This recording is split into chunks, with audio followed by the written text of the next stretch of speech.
Good afternoon and welcome. My name is Carla D'Imperio, and I am the Director of Family Support for the Phelan-McDermid Syndrome Foundation and mom to Matthew, who is my 10-year-old son who has Phelan-McDermid syndrome. I am happy to welcome you this afternoon to the fall kickoff of our Pathways Education Series webinars. So, over the summer, we took a little bit of a break, and families were able to share their feedback and their thoughts for session topics for upcoming webinars, which is how we chose today's topic, coping strategies for Phelan-McDermid syndrome caregivers. So this afternoon, we are so lucky to be joined by Kiley Richards, who is a licensed independent social worker. She did record her portion of the presentation ahead of time and took into account the questions that registrants were able to submit. So she'll be answering your questions during the presentation. Kiley she will tell you about her professional work, but she's also been our caregiver support group facilitator for two of our monthly support groups that PMSF offers for over 2 years now. So we know her well, and she's been a great resource to our families during that time. So thank you to Kiley for putting this presentation together for us. This presentation is not medical advice, nor is it individual therapy or group therapy. This presentation is not intended to replace direct clinical services. Please discuss any medical decisions or changes to your medical treatment with your own medical professionals. And without further ado, I'd like to turn it over to Kiley. Okay, welcome to the Coping Skills for Caregivers webinar. My name is Kiley Richards. I'm a licensed clinical social worker in Iowa. I've been connected to the Phelan-McDermid Syndrome Foundation for quite a while now. I first became familiar with it when my nephew Daxton was diagnosed at just a few months old, about almost 10 years ago. And, I've been lucky enough to be my sister's person where, I've been the one that she relies on to be with her kiddos, all of her kiddos, if it's just for a few hours or when I insist on longer getaways so she can connect with her husband. Also lucky enough to be the person that, no matter what she was going through, I was always able to be the person she went to listen and listen to understand. And while I know that that's not the same thing as being a caregiver, it's been able to give me really good insight into the syndrome and just everything that you guys really carry as caregivers. So that's kind of my personal connection to the foundation. My professional connection, really my experience is based in trauma-informed clinical therapy. So really have focused on how trauma impacts systems, individuals and systems. So my previous experience was family therapy, focusing on how trauma really gets in, how it impacts our relationships, really gets in between our connection, and how do we learn to approach that and cope with that in order to have more fulfilling connections with people and get our needs met. Currently, my role is as a mental health specialist in a therapeutic classroom in one of our districts in Iowa. And again, that focus is really on how trauma impacts our students, our staff, and the system as a whole. And how do we learn to really approach it in order to prevent ourselves from staying stuck. And I'll get into a little bit more of that in a couple slides, but that's, my professional background. Which is why this is a recording, because I have a school schedule, so I'm not able to be here with you currently. But please, take down some notes, jot down questions. The last slide has my email on it, and please feel free to follow up with anything. I'm always happy to provide whatever individual support I can provide. So we will get started. So my main objective is obviously coping skills, but I really want you guys to walk away and have more of an expansion version, expand your perspective on coping skills. So I want you guys to be able to really understand, what habits you can form proactively and in the moment in order for consistent regulation. So really being able to learn what we can do in order to respond versus react. The other piece to that is for you guys to walk away and really having that compassion for yourself as you increase your ability to do that. I think oftentimes, we tend to be really hard on ourselves and sometimes mostly shame ourselves when we aren't doing things that we, reacting how we want to react, right? And, you guys are we're all human, right? None of us are going to respond 100% of the time. And that's going to be especially hard for all of you as caregivers because you're holding so much all of the time. And so really being able to have that compassion for yourself to understand what you need, versus, being hard on yourself because you're not doing it perfect, right? So one of the things that we're going to look at in order to do that is the impact that our own self-awareness has on our ability to respond versus react. So we're going to look at the window of tolerance, trying to work on how do we identify what's underneath our triggers, what signals from our body that we can listen to, and really finding your why, your motivation, because it does take a lot of proactive practice. And when you are carrying as much as you're carrying, that's going to be really hard to do, right? And so being able to really focus on your motivation, even for just a couple minutes a day, right? Like that's enough to practice and proactively. Then we will focus on specific regulation strategies. And there's two categories that we're going to dive into: emotion focused strategies and then problem solving focused strategies. And lastly, I will go into a little bit of an outline of just how you can practice, and be really intentional with that practice, because just going over this information and then expecting you to be able to do that in the moment it's compared to walking into a weightlifting room with the goal of bench pressing 250 pounds when you've never lifted before, right? Like, I'm going to completely fail at that, right? I have to go in and I have to practice with 5-pound weights, right?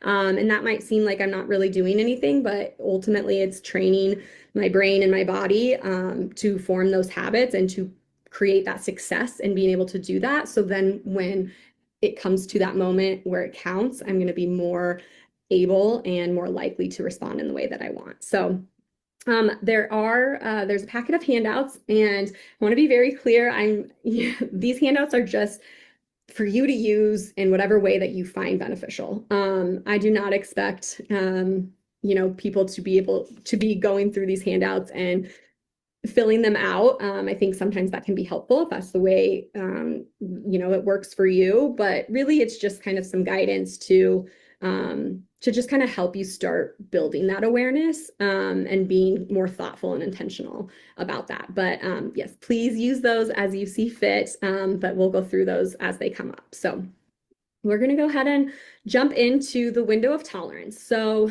ultimately, our window of tolerance is when we're inside that window, right? That is our ability to respond versus react. We all have a reaction mode, like every single one of us.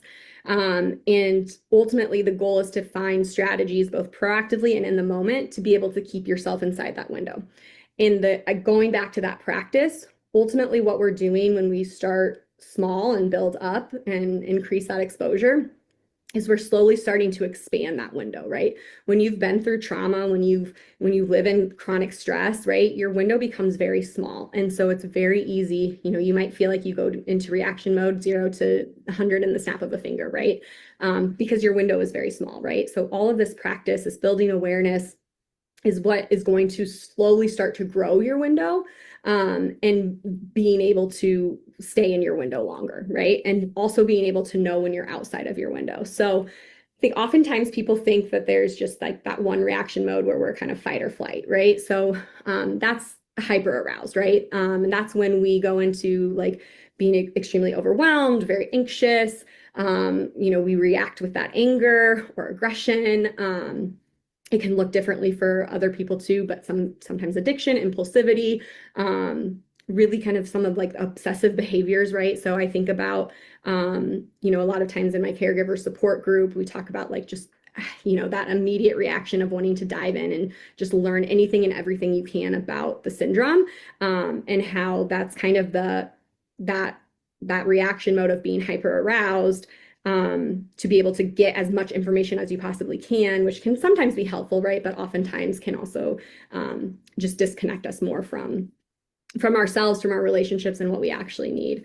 And then hypo-aroused is that freeze response. So that's really when we see kind of that like dissociation. We're not really present. We, really have a lot of shut down, right? We are disconnected. We're on autopilot. A lot of times it's that numbing of those emotions. We're really just disconnected from our body, our thoughts, our feelings, right? And again, you can have either or, right? Sometimes you might go into more of the hyper aroused reaction, and sometimes you might go into the hypo aroused. And ultimately, at the end of the day, this is just about being able to increase that awareness around where is your window, where are you at right now, and what you can do to slowly start expanding that window. So this is a handout that you guys will have. And yeah, if you have questions about that, I want to be able to get into more of the regulation strategies. But ultimately, when we look at the window of tolerance, it's really about trauma and our trauma reaction and how that leads to numbing and avoiding, or more of that anger, which is also a form of avoidance. So next, when we look at awareness, we really want to understand what's underneath the trigger. So you all, provided a lot of good questions or topics that you wanted to be able to, learn more about and how to cope with it, right? And the reality is there's no black or white answer to specific triggers. So my goal really is to help you understand what's underneath the trigger so you can accurately meet your needs. So you will have a handout here that has a list of emotions and their definitions. What happens when we have been through trauma or we live in that chronic stress? Again, when we live outside of our window of tolerance, we become very numb, and just our brains are really cool in the sense that they react to emotional pain the same way that they react to physical pain, and that's with protection. And oftentimes that protection is avoidance, right? And while in the moment that might make us feel better, ultimately at the end of the day, it just becomes more of a pattern, and we stay stuck in that disconnect from what we're actually feeling. And when we don't know what we're actually feeling, then it's really hard for us to get our needs met. It also has a huge impact on our relationship. So if you look at how, like, really emotions are the glue that hold us together, right? And if I'm numbing and avoiding from my emotions to the point where I don't even know what I feel, right? Or I don't understand the intensity of what I'm feeling, right? It's just either I'm like really, really angry or I'm happy. There's no in between, right? There is, but like when you're disconnected from your body, you don't always feel that. That's going to impact your relationships. It's going to impact your ability to connect. It's going to impact your ability to get what you need from your supports, whether that's your partner, your family members. So I'm going to just pick a couple of these as an example of what I'm talking about. So let's look at like the neuropsychiatric episodes. So first, let me bounce back and just give a couple more basic examples of what I'm talking about when how it can be helpful to learn to identify our emotions accurately. So let's look at anger first. So anger is linked to injustice, right? So when we feel angry, right, that is going to lead to attempts to try and make things fair, whether that's trying to defend ourselves or just, ultimately protect someone else or whatever that might be, right? And again, there's times where that's completely appropriate. But if in the moment I'm actually feeling lonely or unsupported, right, that's going to lead to me being able to identify how do I reach out for connection? What do I need in order to feel supported, right? It's going to look completely different than if I'm feeling anger. Same thing, another basic example is like embarrassment or shame, right? So if I'm feeling embarrassed or shame, I'm probably for me personally, I shut down. I'm going to avoid. I'm not going to want to be around that person. But if in reality I'm actually feeling guilty, when we look at guilt, we've acted in a way that contradicts our values, right? And so if I'm actually feeling guilty, not shame, that's going to help me reflect on my actions and change them, right? So it's going to look completely different than shame, right? Shame is going to be, I'm bad, I'm avoiding, I don't want to be around this person because I feel so bad about myself. Guilt is, this isn't in alliance with my values. How do I change that? How do I change my actions in order to adjust that and get my needs met? So that's what I mean by this. And then, okay, I'm going to grab a couple examples from what you guys gave me. So let's look at the neuropsychiatric episodes, right? So how do we cope with that, right? Well, I can't give you an answer of how directly to cope with that, right? This is going to look differently for different people. So, putting myself in your shoes and just reflecting back on times when I've connected with my sister about her feelings of, just different, whether it's like medical triggers or the neuropsychiatric episodes. A lot of feelings around feeling helpless, right? And discouraged and afraid, right? So helpless, if you look at that, it's you don't have power, you don't have resources, you don't have the things that you need to feel secure about how you're handling that situation, right? You're feeling discouraged. Maybe this is like, you know, uh, the third or fourth neuropsychiatric episode that you're dealing with. And, each time you let yourself feel hopeful that it's not going to happen again, right? And then when it does, you have that discouragement, right?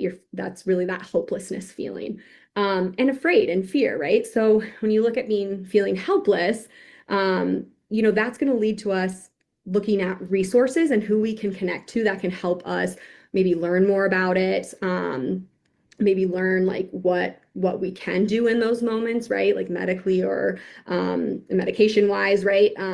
You being able to have those resources, have those connections, that's going to make you feel like you have more, it's going to give you more power, and therefore it's going to make you feel less helpless.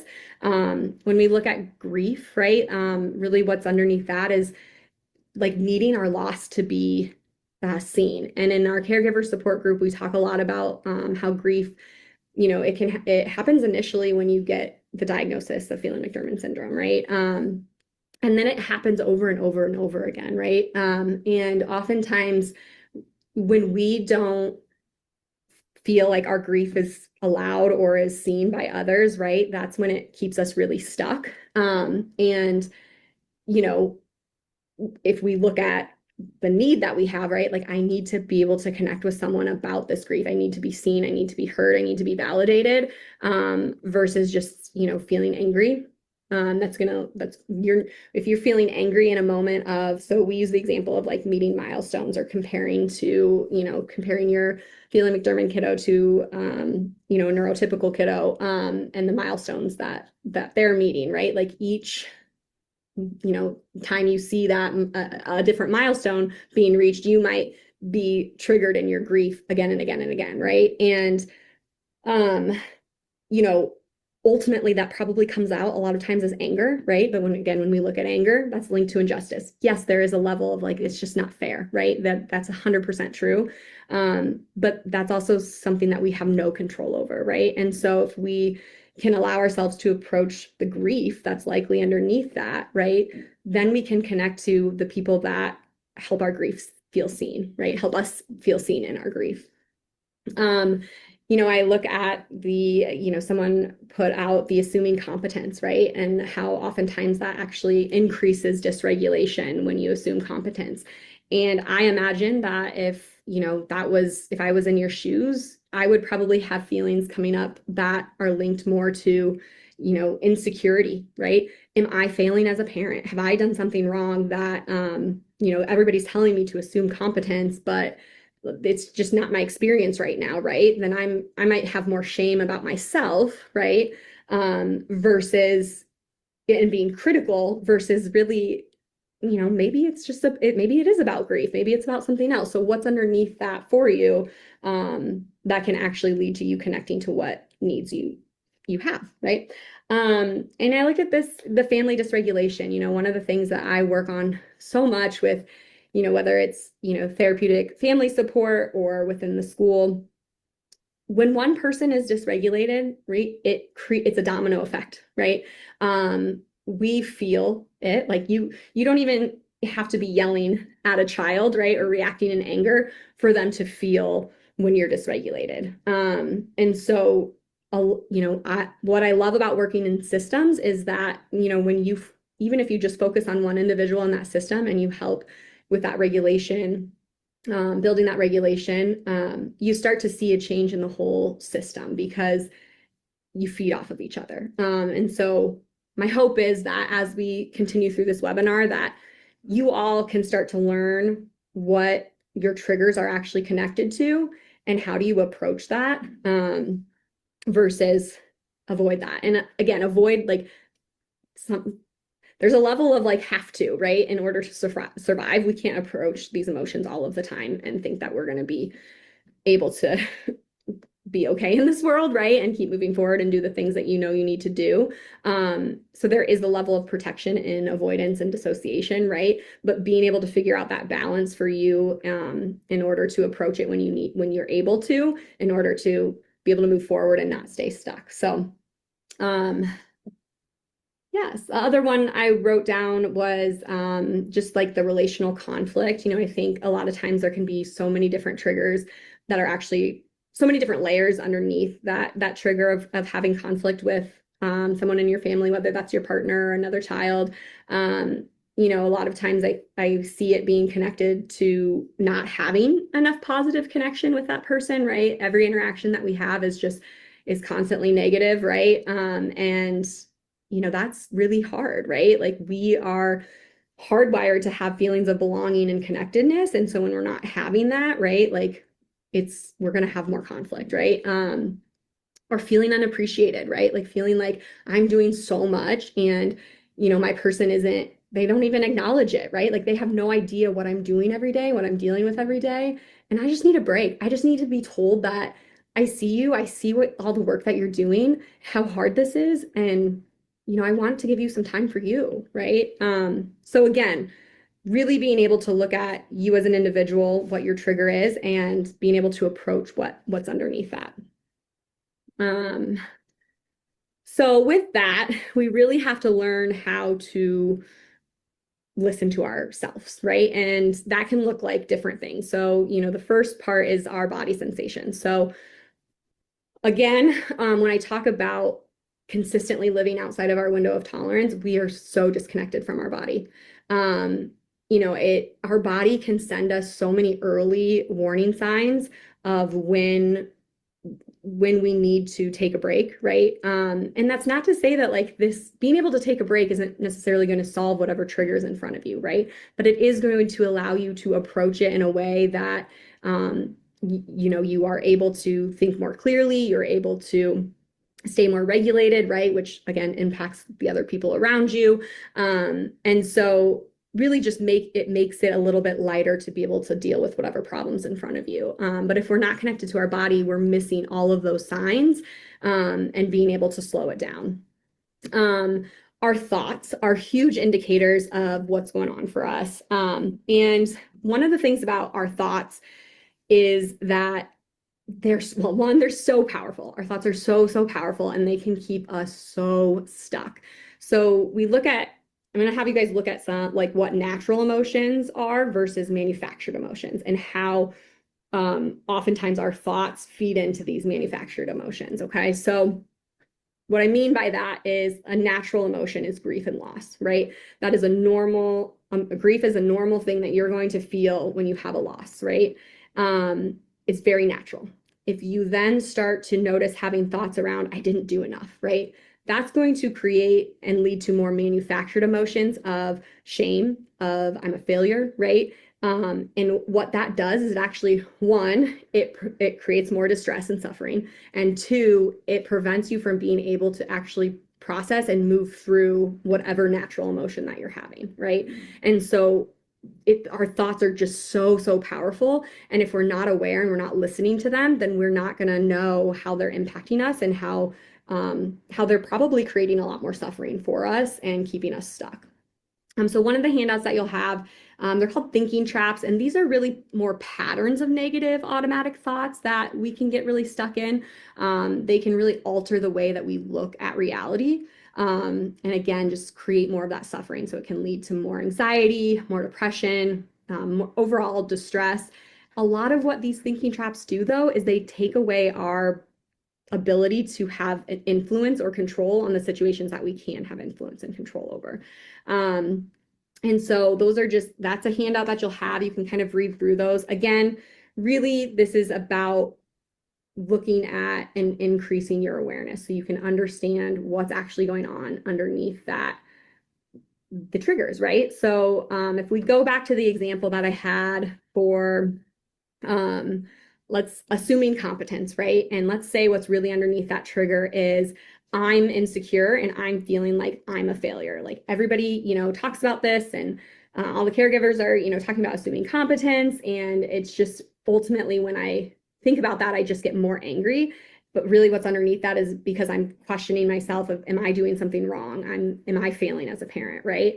So if we look at the thinking trap labeling, right, that would ultimately look at like, I'm a failure. I'm a failure as a parent, right? And if you constantly tell yourself that, right, it becomes a belief. And it can be, it just keeps us very much stuck and prevents us from being able to, maybe understand, well, maybe there are things that I can influence that I'm just not aware of, and I can reach out and I can connect to, the proper resources to understand that better, understand what I can and cannot influence, right? But if I'm sitting there and I'm telling myself that I'm a failure, right? I'm not going to be trying to do anything, right? Because I'm going to be sitting in shame and I'm going to be wanting to shut down and isolate. So that is one of your handouts. The other handout in here, again, this is not something that I expect anyone to like sit down and fill out every day, but if that is something that helps you, it's just something that I want to have some guidance for you to be able to increase that awareness. So there's a catch your thoughts journal in here. And ultimately, this isn't something that I, really think most people can do in the moment. A lot of times it's being able to reflect, on the day, right? Picking out something from the day that happened and being able to think back, like, what thoughts did I notice when you're regulated, right? Because when we're dysregulated, our thinking brain is turned off. And so if we are able to get to a space where we're regulated and turn that thinking brain back on and reflect on the situation, we might have better insight into what we were thinking and what body sensations we were having. Being able to dive in and seeing, what emotion was I actually feeling, right? A lot of times our thoughts can indicate what emotion we're feeling, right? So if it's linked to that injustice, it's probably more of that anger, right? And then the intensity rating. So I like to just use a basic scale of 1 to 10.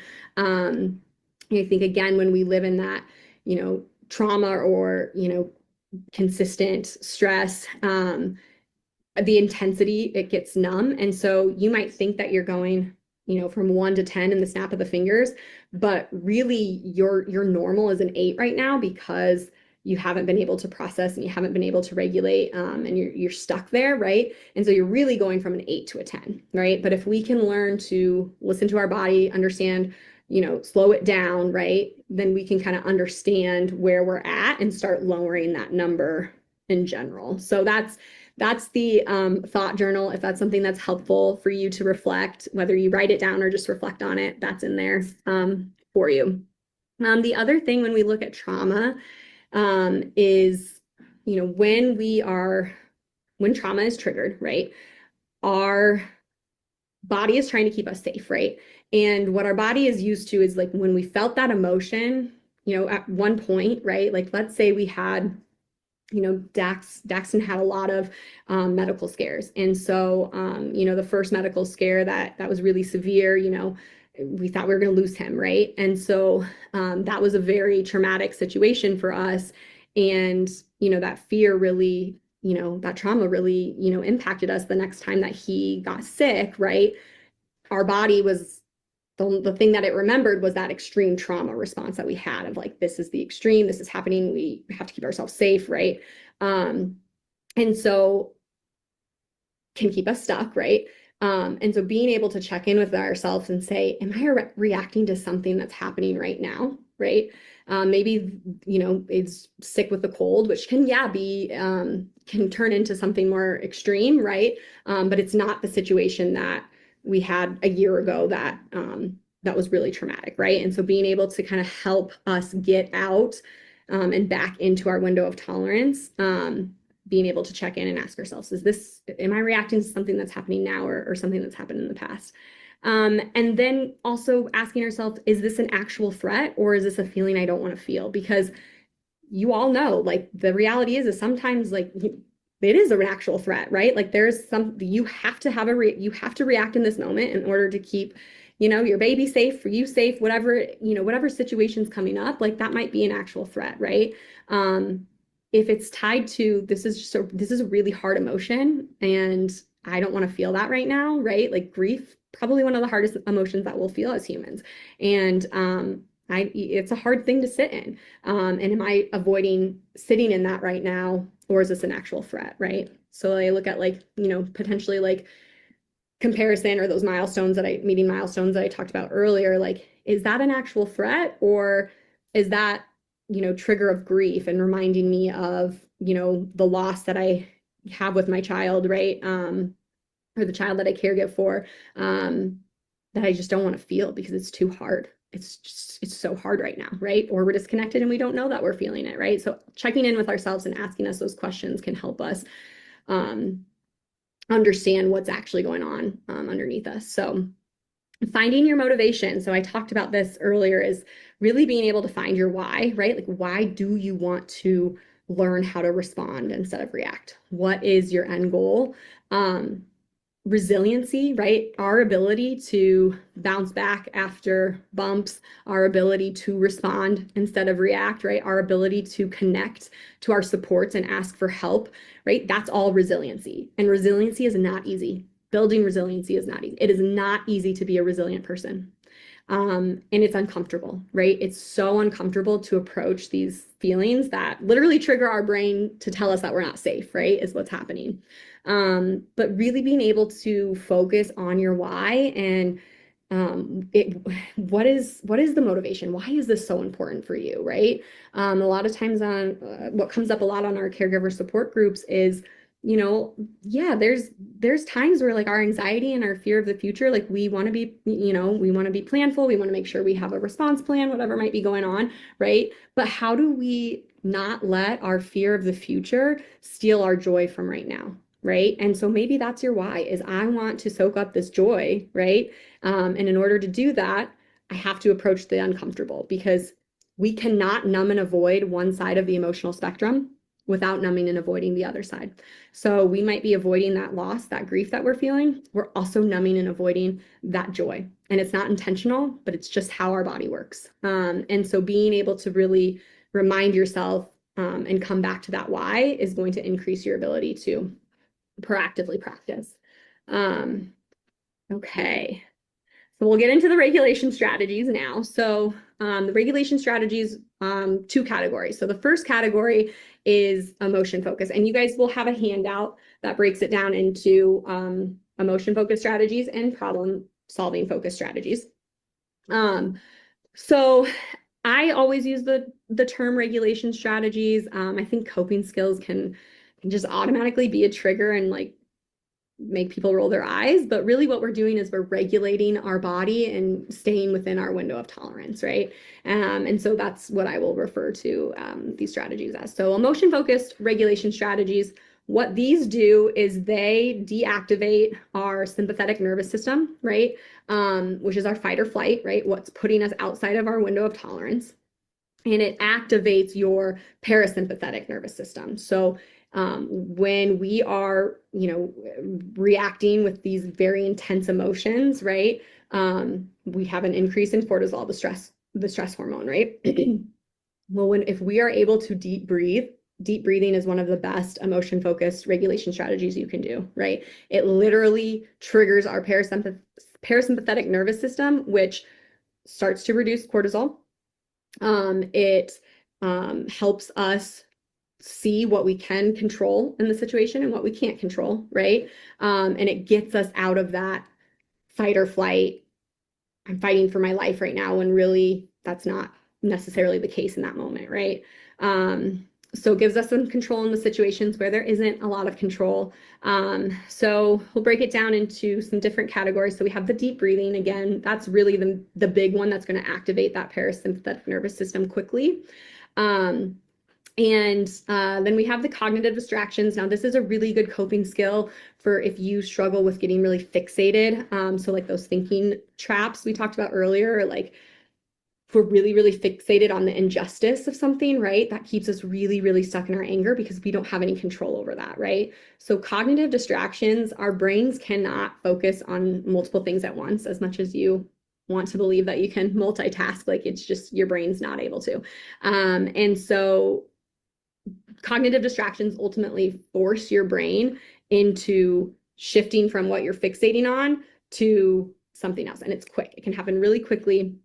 So, a lot of times like puzzles or games. So like there's times where, I'm really dysregulated and I will just kind of turn away, maybe sit in my office for a minute and like I'll play around with like Candy Crush on my phone, right? It's something that like I have a lot of like puzzle games too that for kids that can be really helpful. But something that can really shift your fixation.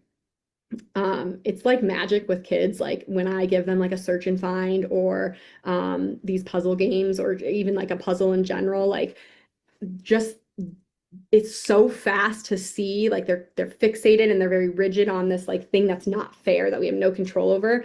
They, engage in this puzzle for 2 minutes and their bot like you can see the dysregulation like start moving towards regulation, right? Like their brain, it just forces your brain to do that. It's really pretty cool.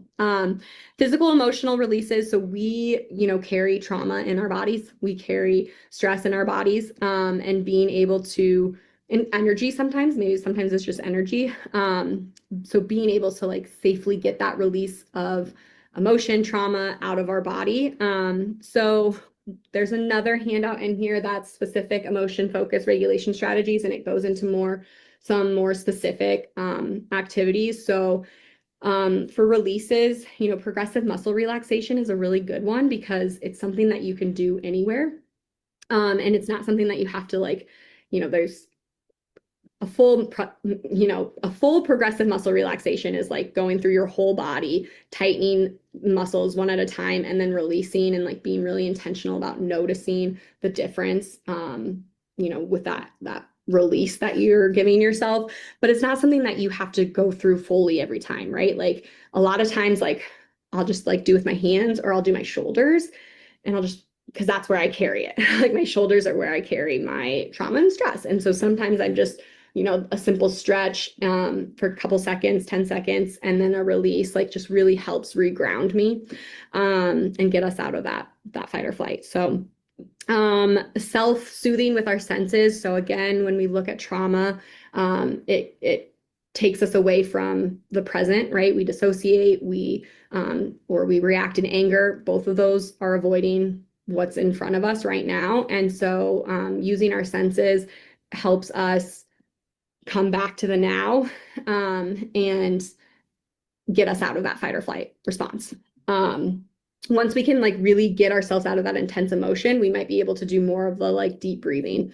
And again, some of these situations, some of these triggers, we don't have any control over, right? So it's really being able to get your body in a state of regulation so you're not in that fight or flight, so you do have your thinking brain on, and then help you be able to focus on what can I control about the situation, what do I need, and so those emotion focused regulation strategies can really help us be more successful at these problem solving focused strategies. So when we look at problem solving focused strategies, really this is going to target the direct cause of stress that frequently leads to patterns of dysregulation. So let's say there is so relationship conflict. Let's say one of your biggest triggers is every time your partner comes home from work, they just immediately go to shower, and you're like every time you get mad at them and you're like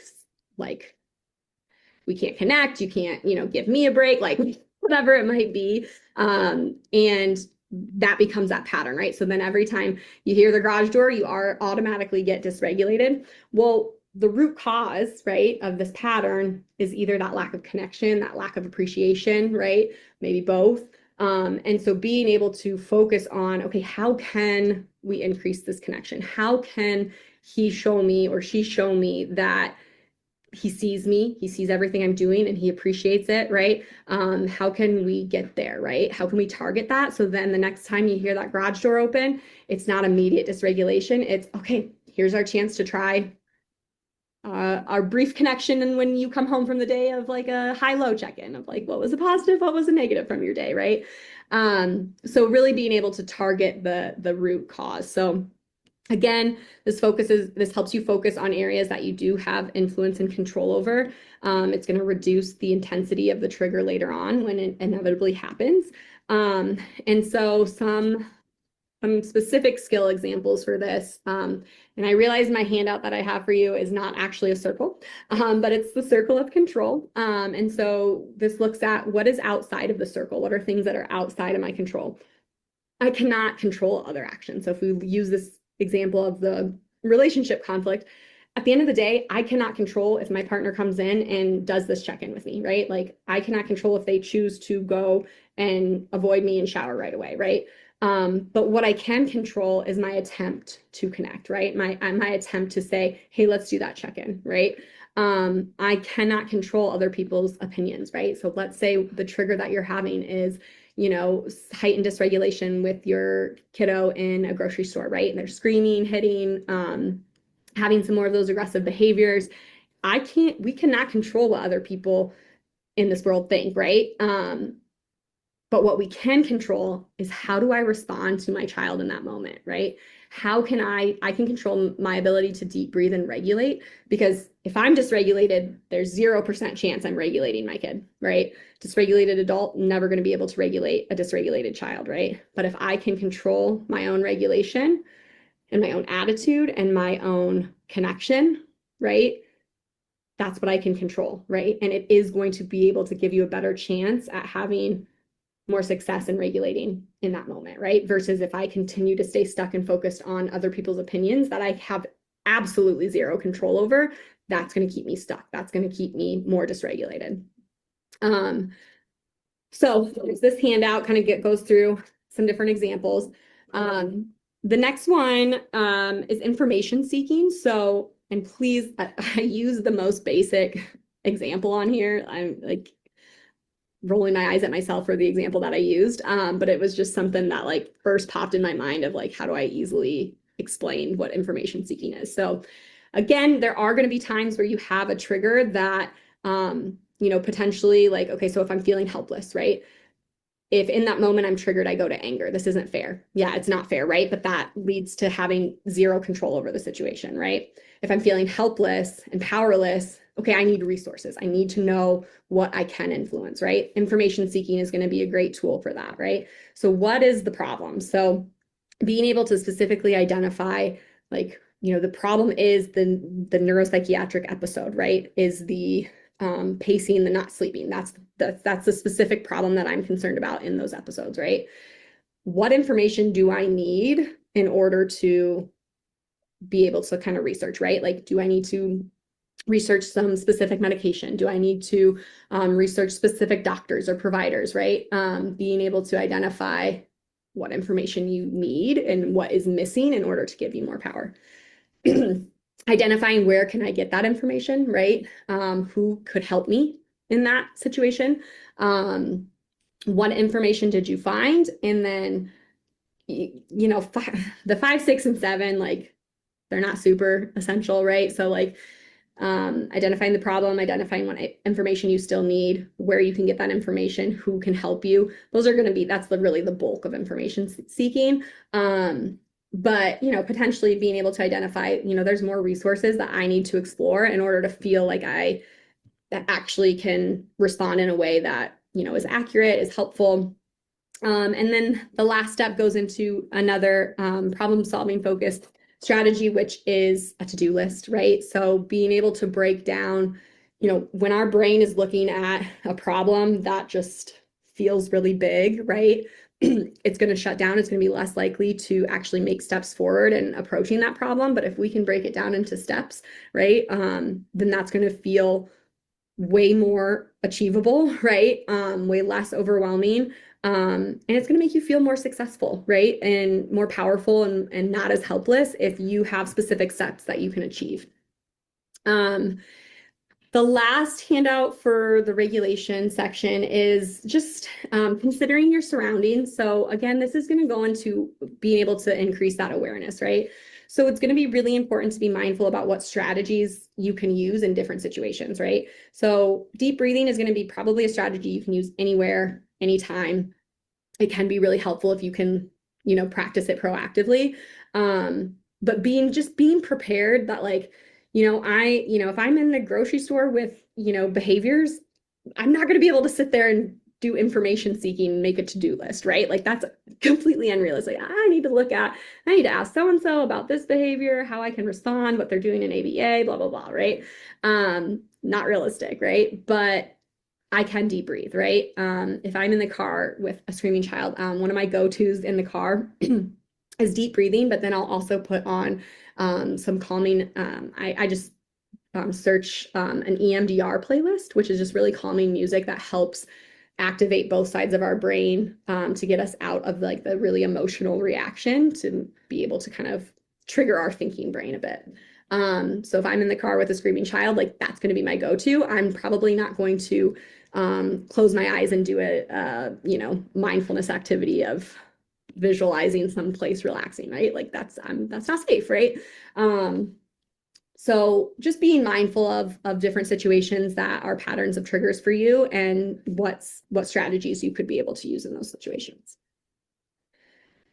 Okay, so this is where all of this is really not going to be helpful unless you practice it proactively. Hopefully like planting some seeds and building that awareness is going to be is just going to be more eye-opening for you in different situations. But if any of us think that we can go from full-blown reaction mode in these really triggering situations to being like, oh, well, I know this strategy, I'll do this, right? Like you're not going to be able to do that in the moment, right? We're creatures of pattern, of habit. And if we don't practice increasing that awareness, practice the actual strategies, being able to reflect on them, it's just not going to go anywhere. And I think, one of the big things that I talk about a lot is just, it's not about finding every single tool that you can put in your toolbox. Like it's just, that's unrealistic. The goal is to find 2 or 3 strategies that really work for you,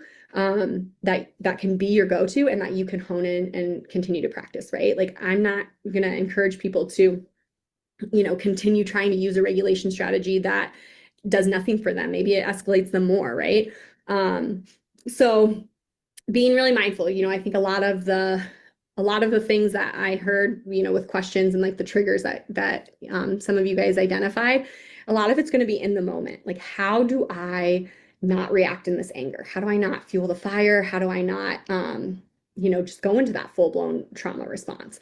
So really those emotional focused regulation strategies might be really good ones to practice.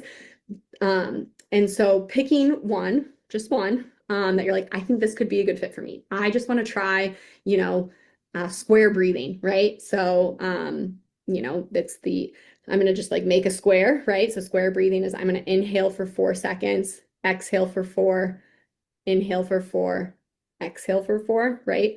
That's the strategy I want to practice, right? And what I encourage you to do in order to build some of that awareness is just being able to identify the feeling before you practice the strategy, identify the intensity of that feeling, and just start to try to notice any thoughts or body awareness that you have associated with that feeling. And this is really the most important part, practicing when you're regulated or in neutral situations.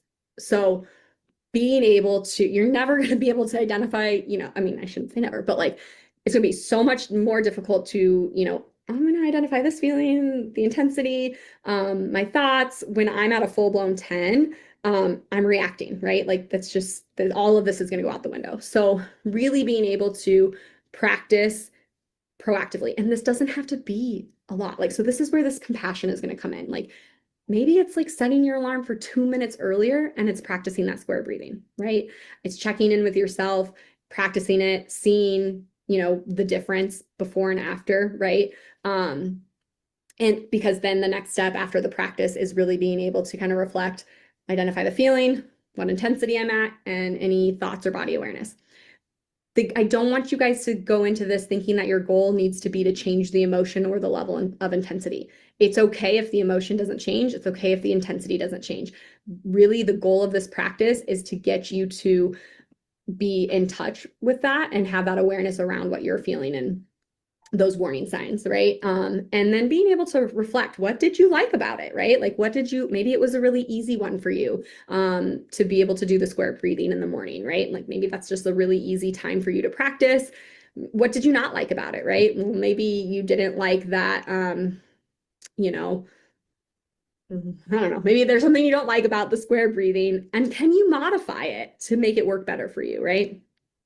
So I'm a big like to-do list person. This is something that really helps me when I'm feeling overwhelmed and stressed, right? But sometimes it can be unhelpful when my to-do list is so long and I don't know necessarily where to start. And it's like a Friday afternoon, and I'm like, I'm never going to get this done, right? Well, I modify my to-do list and I say, okay, what can wait till Monday? And what I make a new to-do list, right? And so I modify that to-do list. I don't have to check everything off this week's to-do list. I can move some of it over to Monday. So that's something I can do to modify it. And then we want to gradually increase that practice with slight dysregulation, right? And slowly start practicing with more increased dysregulation, right? Being able to really set you up for success. And when we can practice consistently and like slowly, gradually increase moments of practicing in moments of dysregulation, right? What it's doing is it's creating those habits. It's creating the automatic, right? Like our automatic reaction in a certain trigger might be anger, right? This is just so unfair. And we just constantly stay stuck in that anger, right? Well, if I continue to practice this deep breathing and noticing when I'm starting to get escalated, then in a moment of something being unfair, right? It's going to be easier. It's going to be more natural for me for my body to just go into that deep breathing, right? And again, really being able to increase that awareness, right?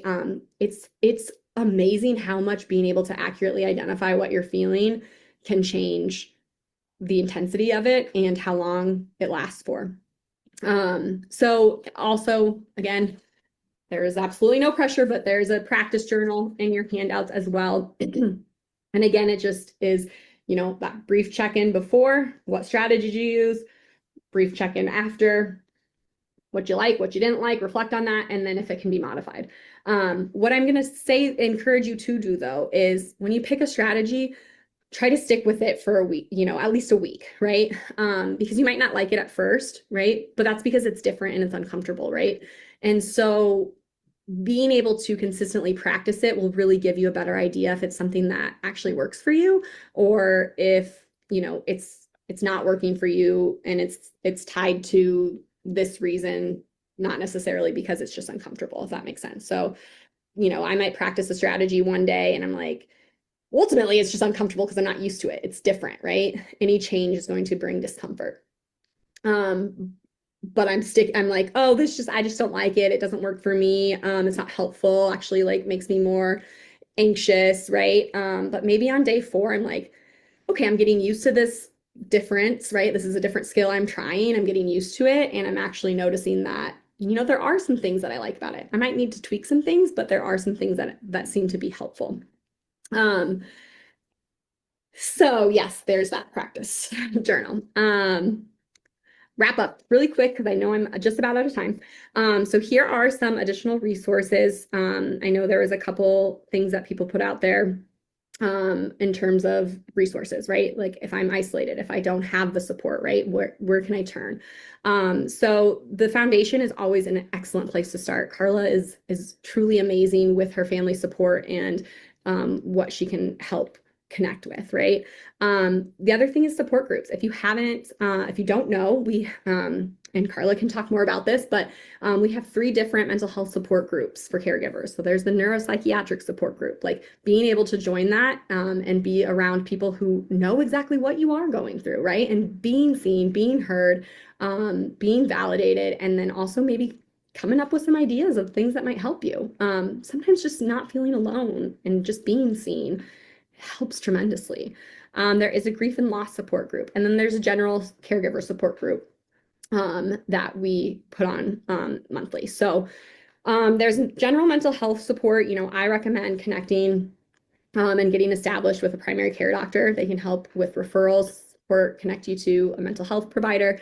explore medications with a specialist, right? Like potentially there might be some things that could help with medication that helps kind of, I'm never gonna like medication is never the gonna be the thing that like fixes everything, right? But like if you're here and you're trying to get here, right? Medication might get us here and it might give us the ability to use more and practice more of these skills that will then push us further. So that's something to explore. Establish care with a mental health provider.